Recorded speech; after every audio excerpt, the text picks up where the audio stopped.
Assalamualaikum warahmatullahi wabarakatuh. Perkenalkan, nama saya Vita Aunika dengan NIM 205231140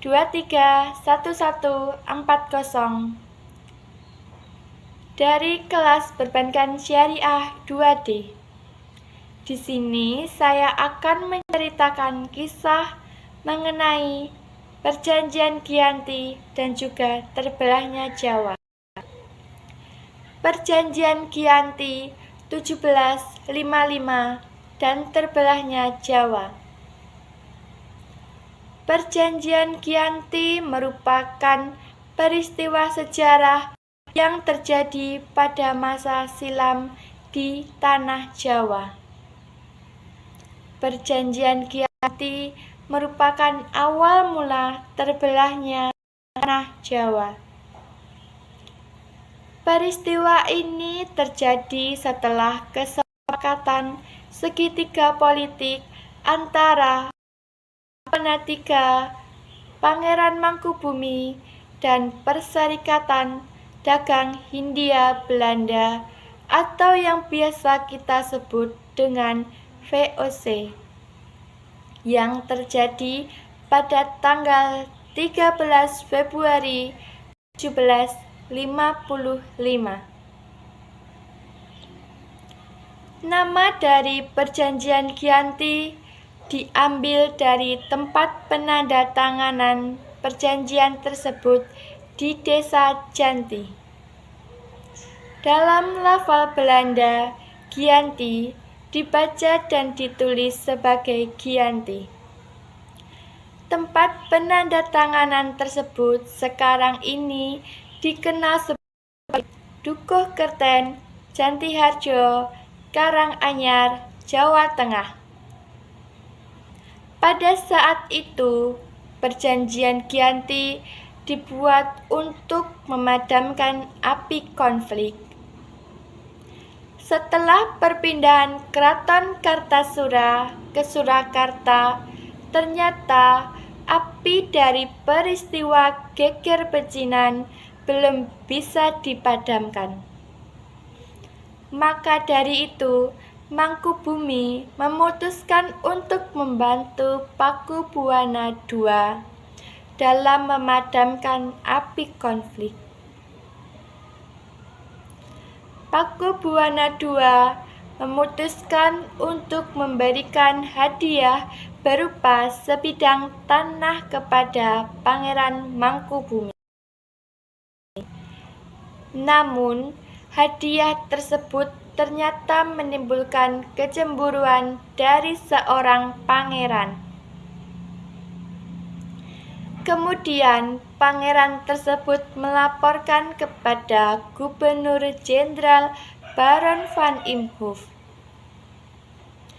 Kemudian, Baron mengeluarkan keputusan yang membatalkan kepemilikan tanah tersebut, yang awal mulanya akan dimiliki oleh Mangkubumi. Setelah pembatalan kepemilikan tanah, maka timbullah Perang Mangkunegaran yang menewaskan puluhan ribu prajurit Jawa dan juga puluhan ribu koloni Belanda. Pada situasi itu, Gubernur Jenderal VOC Nicholas Harting mengambil sikap untuk menyelamatkan daerah operasionalnya. Nicholas Harting kemudian mengadakan pertandingan dengan Mangkubumi secara tertutup.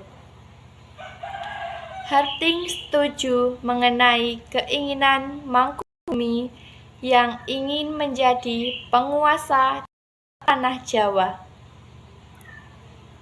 Pada tanggal 23 September 1754, dikeluarkan nota kesepahaman dari VOC. Kemudian, Mangkubumi menyerahkan nota tersebut kepada Pakubuwana III. Nota tersebut berisi mengenai Pangeran Mangkubumi mendapatkan hak wilayah kekuasaannya. Pada tanggal 4 November 1754, Pakubuwana III menyetujui nota tersebut. Kemudian, nota tersebut dikirim kepada Gubernur Jenderal Jacob Mosil. Kesepakatan besar tersebut melahirkan Perjanjian Giyanti yang ditandatangani di Desa Janti, Timur Surakarta. Perjanjian Giyanti menyebabkan terbelahnya Jawa menjadi dua bagian, atau yang biasa kita sebut dengan Palihan Nagari. Setelah terbelahnya Jawa, Pangeran Mangkubumi mendapatkan wilayah kekuasaannya di Yogyakarta dengan gelar Sri Sultan Hamengkubuwana I. 2 hari setelah perjanjian, diadakan pertemuan untuk membahas atribut keraton dan juga pembagian wilayah.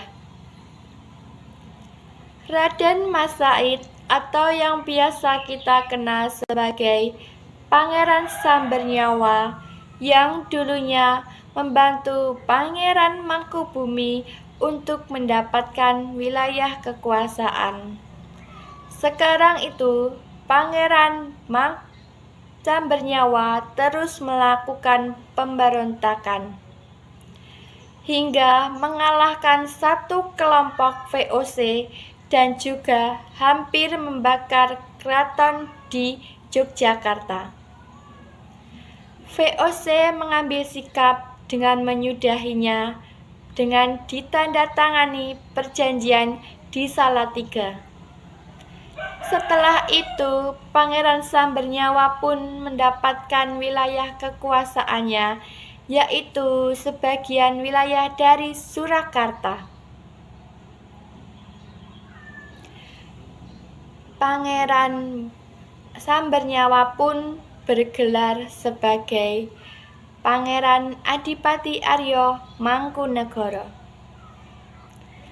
Pada tahun 1813, pada masa Gubernur Jenderal Raffles, Kesultanan Yogyakarta pun juga terbelah menjadi dua dengan lahirnya Paku Alaman. Sehingga pada saat itu, Jawa memiliki 4 pemerintahan. Pada masa Republik Indonesia, Kasunanan Surakarta dan juga Kadipaten Mangkunegaran menjadi situs cagar budaya. Sementara itu, Kesultanan Yogyakarta yang di dalamnya terdapat Paku menjadi daerah istimewa. Demikianlah kisah mengenai Perjanjian Giyanti dan juga awal mula terbelahnya Jawa. Sekian, terima kasih. Wassalamualaikum warahmatullahi wabarakatuh.